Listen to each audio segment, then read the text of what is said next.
Top 5 कौन से state है जहां पर कोरोना की सबसे बुरी हालत है, जरा उसको भी चेक कर लेते हैं। ये टॉप 5 स्टेट्स हैं जहां पर कोरोना की बहुत बुरी हालत है। सबसे ज्यादा केसेस अगर आ रहे हैं अभी तो महाराष्ट्र में आ रहे हैं।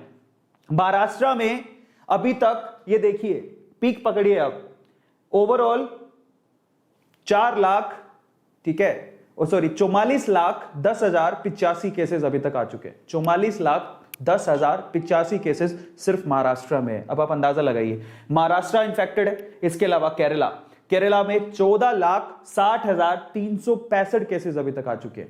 और आप जरा एरो देख लीजिए, केसेस कितने ज्यादा बढ़ रहे हैं, बहुत तेजी से बढ़ रहे हैं। इसके अलावा तीसरा स्टेट जो कि बहुत तेजी से जहां पर केसेस आ रहे हैं, जहां पर हम रह रहे हैं, कर्नाटका में अभी तक फिर से 14 लाख के करीब केसेस आ चुके हैं।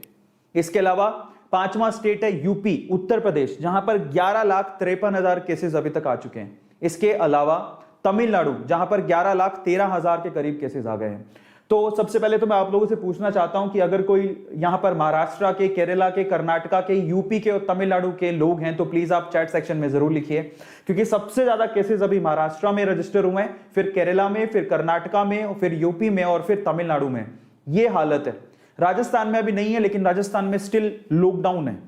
राजस्थान में लॉकडाउन है। दिल्ली में भी हालत बहुत खराब है, पर दिल्ली में इतनी जनसंख्या नहीं है तो इसलिए केसेस, नंबर वाइज केसेस देखें तो वहां पर कम है, बट ओवरऑल वहां पर सिचुएशन बहुत खराब है।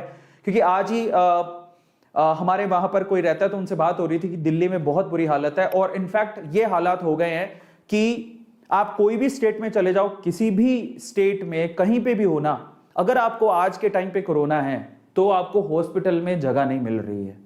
समझ नहीं आ रहा कि इतने सारे केसेस एक साथ कैसे हो सकते हैं। हॉस्पिटल्स में बेड नहीं है, हॉस्पिटल्स में जगह नहीं है, फोन करते हैं लोग मना कर देते हैं, फोन नहीं उठाते हैं, वेंटिलेटर्स अवेलेबल नहीं है, ऑक्सीजन अवेलेबल नहीं है।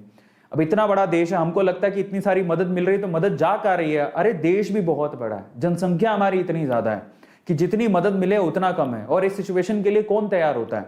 क्योंकि ये सिचुएशन ऐसे नहीं है कि हर दिन की सिचुएशन थी, सिर्फ ये 1-1.5 साल में इतनी बुरी हालत हुई है और उसके लिए हम लोग तैयार ही नहीं थे एक्चुअली। और तैयारी कैसे करते? अगर सरकार, मान लो सरकार को पहले ही पता होता कि कोरोना आने वाला है, उसके लिए इंफ्रास्ट्रक्चर खड़ा करते। आपको पता है दिल्ली में कॉमनवेल्थ गेम हुए थे।